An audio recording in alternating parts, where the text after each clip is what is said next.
क्रांती news, आवाज सर्वसामान्यांचा। वनी मुळाणे येथे अवैध देशी दारू विरोधात वनी पोलिसांची धडाकेबाज कारवाई, हजारो रुपयांचा मुद्देमाल केला जप्त। पोलीस निरीक्षक गायत्री जाधव ॲक्शन मोडवर अवैध व्यावसायिकांचे धाबे दणाणले।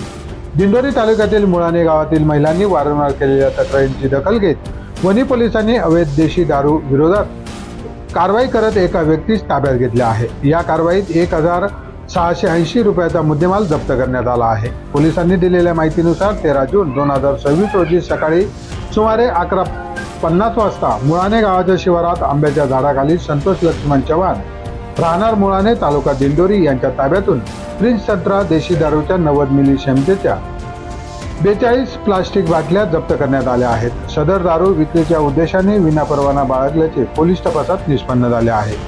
विशेष म्हणजे मुळाणे परिसरातील महिलांनी अवैध दारू विक्रीमुळे सामाजिक व कौटुंबिक समस्या निर्माण होत असल्याच्या तक्रारी पोलिसांकडे केल्या होत्या। या तक्रारींची गंभीर दखल घेत सहाय्यक पोलीस निरीक्षक गायत्री जाधव यांनी स्वतः महिलांशी संवाद साधून त्यांच्या समस्या जाणून घेतल्या। त्यानंतर पोलीस पथकाने महिलांच्या माहितीच्या आधारे ही कारवाई केली।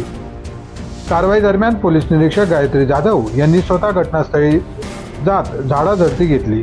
या कारवाईमुळे परिसरात महिलांमध्ये समाधान व्यक्त करण्यात येत असून अवैध व्यावसायिकांविरोधात पोलिसांनी यापुढेही कठोर कारवाई सुरू ठेवावी असा इशारा देण्यात आला आहे।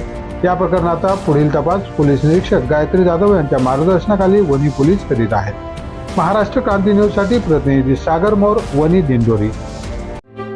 अशाच नवनवीन बातम्या पाहण्यासाठी आमच्या महाराष्ट्र क्रांती न्यूज या YouTube चॅनलला लाईक करा, सबस्क्राईब करा आणि बेल आयकॉनला प्रेस करा।